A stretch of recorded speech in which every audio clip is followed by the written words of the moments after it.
കട്ടപ്പന വാഴവര വാകപ്പടിയിൽ ലക്ഷങ്ങൾ മുടക്കി നിർമ്മിച്ച അംഗനവാടി കെട്ടിടം സാമൂഹ്യവിരുദ്ധരുടെ താവളമാകുന്നു. കെട്ടിടത്തിൽ സ്ഥാപിച്ചിരുന്ന ക്ലോസറ്റ് അടക്കമുള്ള വസ്തുക്കൾ മോഷണവും പോയി. 4 വർഷം മുമ്പ് നിർമ്മിച്ച അംഗനവാടി പ്രവർത്തന സജ്ജമാക്കാൻ നഗരസഭ യാതൊരുവിധ നടപടിയും സ്വീകരിക്കുന്നില്ലെന്ന ആക്ഷേപം ശക്തമാണ്. 4 വർഷം മുമ്പാണ് വാഴവര വാകപ്പടിയിൽ നഗരസഭയുടെ ഉടമസ്ഥതയിലുള്ള സ്ഥലത്ത് അങ്കണവാടി നിർമ്മിച്ചത്. കെട്ടിട നിർമ്മാണം പൂർത്തിയാക്കി പ്ലംബിംഗ് അടക്കമുള്ള അനുബന്ധ നിർമ്മാണങ്ങളും തീർത്തു. എന്നാൽ അങ്കണവാടി പ്രവർത്തന സജ്ജമാക്കാൻ കഴിഞ്ഞിരുന്നില്ല. ഇതോടെ കെട്ടിടം സാമൂഹിക വിരുദ്ധരുടെ താവളമായി മാറുകയായിരുന്നു.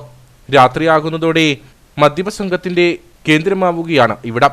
ഇതോടെ നാട്ടുകാരും പ്രതിഷേധത്തിലാണ്.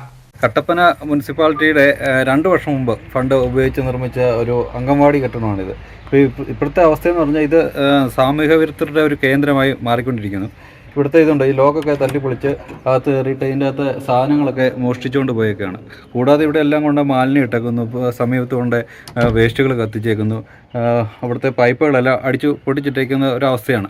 ഇതും ഇവിടുത്തെ സമീപവാസികൾക്ക് ഭീഷണിയായിക്കൊണ്ട ഒരു അവസ്ഥയാണ്. വൈകുന്നേരം മദ്യപിക്കുക, ബഹളം ഉണ്ടാക്കുക, ഒരു അവസ്ഥയിലോട്ട് മാറിയിരിക്കുന്നു. ഇതിനൊരു ശാശ്വത പരിഹാരം ഉണ്ടാക്കിയെടുക്കണം. അല്ലാതെ ലക്ഷങ്ങൾ മുടക്കി ഇങ്ങനെ ഒരു കെട്ടിടം ഉണ്ടാക്കി മുനിസിപ്പാലിറ്റിയുടെ ഫണ്ട് വെറുതെ കളയുന്നൊരവസ്ഥയാണ്.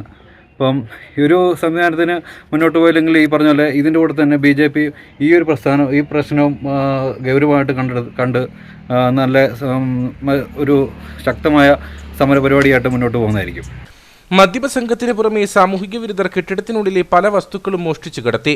PVC പൈപ്പുകളും വാഷ് ബേസിനും ഫൈബർ കതകം, ശുചിമുറിയിലെ ക്ലോസറ്റ് ഉൾപ്പെടെയുള്ളവയും നഷ്ടപ്പെട്ടു. ഇത്തരം സാഹചര്യങ്ങൾക്ക് പുറമെ ആളുകൾ മാലിന്യം വലിച്ചെറിയുന്ന കേന്ദ്രം കൂടിയാവുകയാണ് കെട്ടിടത്തിന്റെ പരിസരം. ലക്ഷങ്ങൾ മുടക്കി നിർമ്മിച്ച കെട്ടിടം ഇത്തരത്തിൽ നശിച്ചിട്ടും അധികൃതർ യാതൊരുവിധ നടപടിയും സ്വീകരിച്ചിട്ടില്ല.